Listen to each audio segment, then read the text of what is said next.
Hey guys, and welcome to Savannah Reads The Hobbit. Alright. Okay, if you guys don't know, I'm kind of a nerd, I guess. Facts, let me show you some of my hobbies. When I was in middle school and as a freshman in high school and elementary, I played Pokemon. And every girl must know who Pikachu is. And if they don't, you lived a terrible life, or you're from Canada. No offense. So, I was a Pokemon fan. Stopped playing because my brother wanted to start playing, so I gave him all my cards. It was nice. Now he's like really kicking ass in it. Never mind. I'm eating sausage, but it's not really working out very well. See, alright. Yeah, that's what I do. Okay. I just finished this Stephen King book about a year ago, I think. There's 14 Dark Tales. Now, my mom gave me this book because she reads a lot of Stephen King. And, man, it's just, the first chapter, first story. Well, obviously there's the introduction, which this is Autopsy Room 4. If you guys haven't read it, it's about a guy who is golfing, and he gets, I think, bitten by a snake. He got bit by a snake up his pants leg. So he got paralyzed. And I don't know why no one knows he's not dead, but he's not dead, and they're about to perform an autopsy on his body, so he can feel, hear, and see everything. He can't talk, and he can't move. And the only reason they find out is because the female doctor ends up trying to check his, scrotum and genitalia, and he gets a boner. And she's like, oh my god, dead people don't get boners. They poop themselves, yeah, they don't get boners. So, there you go. And then I'll return to my Hobbit. But to show you how much of a nerd I am, I can't show my figures because they're in Sri Lanka getting painted, I think. But Warhammer Dark Elves. Oh yeah, I'm a nerd. I've come up with formations for certain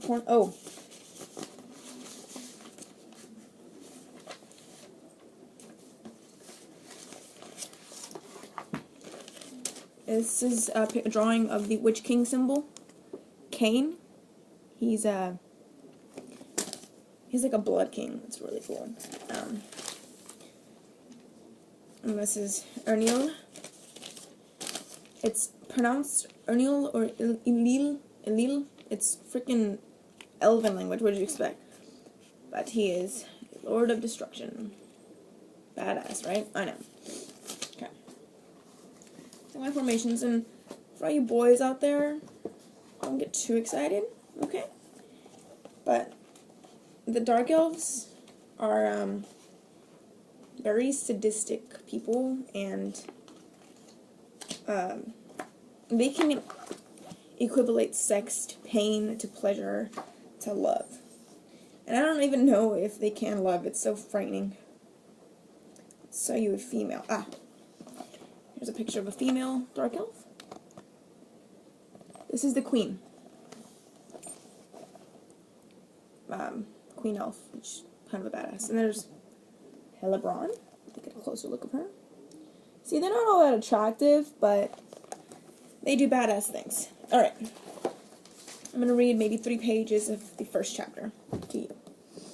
Actually, let's start with it. If you guys already know what the Hobbit is, here's a brief summary. The Reluctant Hobbit. Bilbo Baggins was a hobbit who wanted to be left alone in quiet comfort. But the wizard Gandalf, big tall white dude, came along with a band of homeless dwarves. Soon Bilbo was drawn into their quest, facing evil orcs, savage wolves, giant spiders, and worse unknown dangers. Finally, it was Bilbo, alone and unaided, who had to confront the great dragon Smaug, the terror of an entire countryside. Interesting, no? Oh, by the way, I'm rich. If you can't. $1. I'm banking.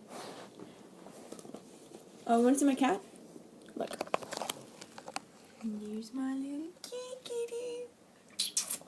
Roxy, say hi. Say hi, honey. Say hi. Look at the camera. Say hi. Yeah? No? Okay. Well, what did you expect from a cat? Loving, caring, compassionate? Ha! You don't know cats. An Unexpected Party, Chapter 1. In a hole in the ground there lived a hobbit. Not a nasty, dirty, wet hole filled with the ends of worms and an oozy smell, nor yet a dry, bare, sandy hole with nothing in it to sit down or on or to eat. It was a hobbit hole, and that means comfort. It had a perfectly round door like a porthole, painted green, with a shiny yellow brass knob in the exact middle. The door opened onto a tube-shaped hall like a tunnel. A very comfortable tunnel without smoke, with paneled walls and floors tiled and carpeted, provided with polished chairs and lots of pegs for hats and coats. The hobbit was fond of visitors. The tunnel wound on, going fairly but not quite straight into the side of the hill. The hill, as all the people for many miles round called it, and many little round doors opened out of it, first on one side and then on the other. No going upstairs for the hobbit. Bedrooms, bathrooms, cellars, pantries, lots of these. Wardrobes.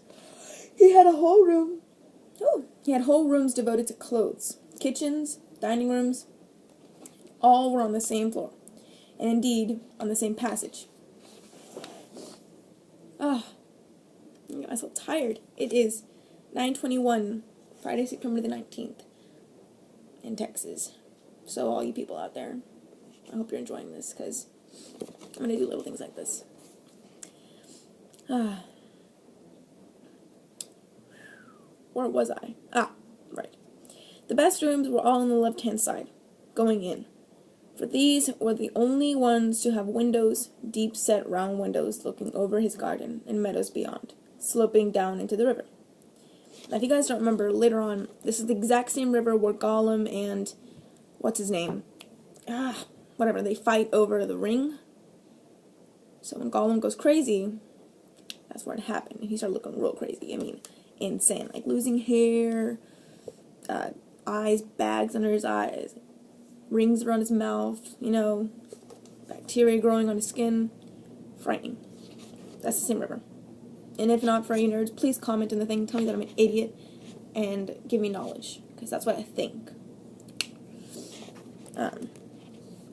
This hobbit was a very well-to-do hobbit, and his name was Baggins. The Bagginses had lived in a neighborhood of the hill for a time out of mind, and people considered them very respectable, not only because most of them were rich, but also because they never had any adventures or did anything unexpected. You could tell what a Baggins would say on any question without the bother of asking. I'm yawning. Asking him. This is a story of how a Baggins had an adventure and found himself doing and saying things altogether unexpected. He may have lost the neighbors' respect, but he gained, well, you will see whether he gained anything in the end. The mother of our particular hobbit, what is a hobbit? The mother of our particular hobbit. What is a hobbit? I suppose hobbits need some description nowadays, since they have become rare and shy of the big people, as they call us.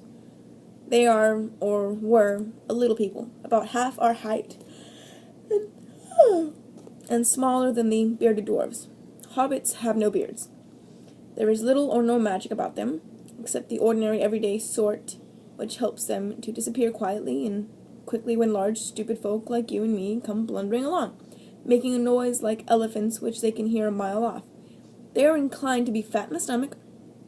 They dress in bright colors, chiefly green and yellow, wear no shoes because their feet grow naturally leathery soles and thick, warm brown hair like the stuff on their heads, which is curly.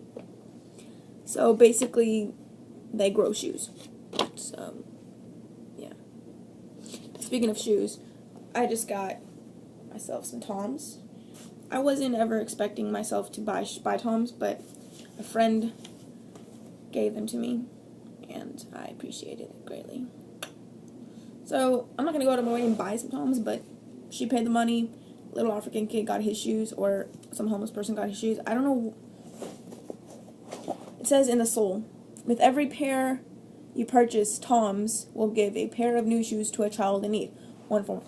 And because all of the people who actually wear these shoes, who I've talked to, like, who do they go to? They're like, oh my god, like, African kids. So I'm guessing they're going to go to African kids, but they can go to Hispanic countries, you know, like, yeah. Hell, I'm Hispanic. I know about some Mexicans who can't afford shit. Anyways.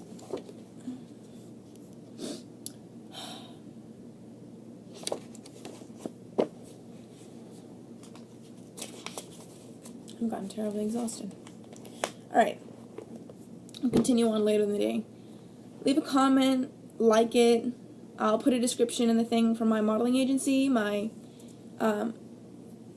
mother's face stuff, the Kississa face, and the products that I'm wearing at the moment, by the way. I support Undoing the Childhood Hunger, breast cancer care, and band merchandise. I'm a Cancer, by the way, so remember that. Alright. Keep in touch, guys. Bye-bye.